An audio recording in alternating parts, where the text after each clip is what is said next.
প্রিয় ভাইরা, আমরা ইনকিলাব মঞ্চ আপনাদেরকে সর্বশেষ দুই কথাটা বলতে চাই। আগামী 30 দিনের মধ্যে শহীদ ওসমান হাদিকে যারা খুন করেছে, আমরা মনে করছি তাকে যে গুলিটা করা হয়েছে, এই খুনি চক্রের সব থেকে ছোট গুরুত্বপূর্ণ ব্যক্তি হচ্ছে যে গুলিটা করেছে। সব থেকে বড় রাজকদেরকে আড়াল করবার জন্য তাকে এখন পর্যন্ত জনসম্মুখে আনা হয় নাই। এই রাজকদল কারা আমরা জানি, আমরা বোঝার চেষ্টা করছি। যদি এই রাজকদলদেরকে জনতার সম্মুখে না আনা হয়, যদি এই রাজকদলদেরকে কোনোভাবে আড়াল করবার চেষ্টা করা হয়, বাংলার জনগণ যদি তখন রাজপথে নেমে আসে, আপনাদের সেই সামর্থ্য নাই এই জনগণকে আপনারা কোনোভাবেই ঘরে ফিরে নিয়ে যাবেন। এই জনগণ একবার রাস্তায় নামলে জুলাই হয়, এই জনগণ একবার রাস্তায় নামলে বাংলাদেশের স্বাধীনতা সার্বভৌমত্ব টিকে যায়।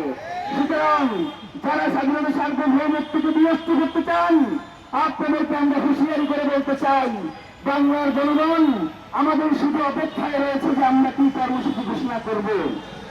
আগামী 25 তারিখের পরে আমরা বাংলাদেশের লাগাতার কর্মসূচি ঘোষণা করব এবং সারা দেশে সেই কর্মসূচি বাস্তবায়িত হবে।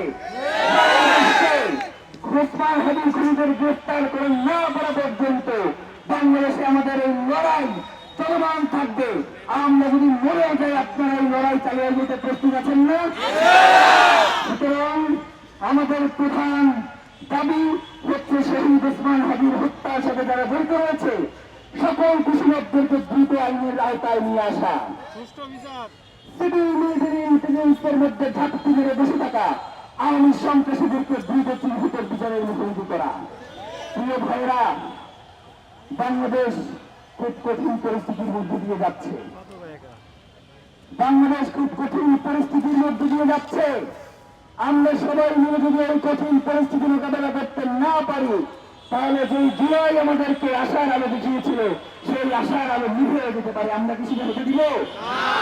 আমাদের 1400 ভাই এবং বোনের রক্ত এই রাজপথে লেগে আছে। এই রাজপথে আমাদের দেশপ্রেমিক সেনা অফিসারদের রক্ত লেগে আছে। এই রাজপথে 7টা শহীদদের রক্ত লেগে আছে। এই রাজপথে শহীদ ওসমান হাদির রক্ত লেগে আছে। এই রক্তের সাথে বাংলার জনগণ বেইনসাফি করতে পারে না, আমরা বিশ্বাস করি না।